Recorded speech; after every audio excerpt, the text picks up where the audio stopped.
With us now from the Hill, Senator Marco Rubio, Republican out of Florida. Sir, good morning to you, and thank you for your time. I want to get to this class action lawsuit, your response to how they're trying to deal with Governor DeSantis in a legal sense. Well, think about this, okay? People came into this country illegally, violating our laws, okay? And the first thing they do is get lawyers and use our laws to sue an elected governor, to sue a state. I mean, just think about that. They just got here. They're not even here legally. They didn't enter the country the proper way, and they're immediately in court demanding rights and claims under our laws. This is outrageous. What other country in the world would that even be allowed? What other country in the world would even tolerate that? So I think this is, you know, this is not immigration, what we're seeing, okay? This is mass migration. That's a very different thing. But to think about the fact that somebody just came here illegally, and within a week they're in court and they have lawyers representing them in court, suing the American government whose laws they just violated, is unbelievable. It's outrageous. It angers me, and it should anger everybody. President Biden got at least one question on this. Let's watch here. Why is the border more overwhelmed under your watch, Mr. President? Because there are three countries that there are fewer immigrants coming from Central America and from Mexico. This is a totally different circumstance. What's on my watch now is Venezuela, Cuba, and Nicaragua.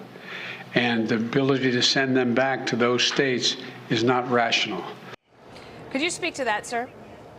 Well, there's no doubt that those are communist countries. Cuba's been a communist country for 70 years. I'm glad he finally recognizes that, since his people in his administration and the president he served under tried to argue that they weren't, or they weren't that bad anymore, and tried to get closer to them. On Venezuela, he's the one that's sending people to meet with Maduro and try to cut a deal to buy more oil from the guy. So I don't know why he's so outraged by him. In Nicaragua, they don't do anything. But it's not just from those three countries. It's from all over the world. I mean, there are literally people from over 100 different countries entering the border, crossing the border. It's an industry, okay? There are flights from Turkey that are bringing people from Turkey and the Middle East into Mexico, into Cancun, and then from there crossing the border. It's from everywhere. It's uncontrolled. It's out of control. And the hypocrisy of all these communities that say, oh, we welcome these immigrants. We want them here. But within 24 hours, Martha's Vineyard had deported the immigrants to Cape Cod. Sir, we've spent billions over the past 20 years trying to make sure that a terrorist doesn't get on an airplane.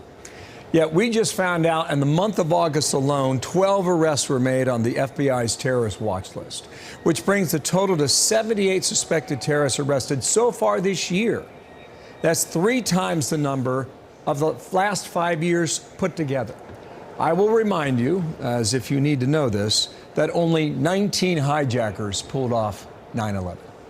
But the problem is that those are the ones we know about, okay? So most people that are crossing the border, they've all been coached. This is an industry. So they coach you up.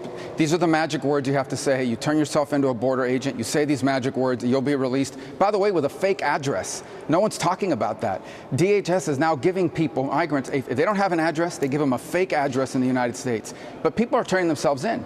If you know you're a terrorist, you're not turning yourself in. So of the 78 is but a small sliver of what we suspect is a much broader group of people linked to groups in the Middle East of terrorism, but also terrorist groups in our hemisphere. The ELN and the FARC, 2 communist terrorist narco-trafficking organizations in Colombia, Venezuela region. There are people linked to that. In fact, I think that's the single largest group of terrorists that have been apprehended, that have been sent here. And what we don't even know, and I think we need to be looking into it, there's been reports on this, is there a strategy here? Is Venezuela deliberately, or other countries deliberately sending people here that they believe will cause harm within the United States? We also don't know the answer to that, but there's some suspicion that that might be the case.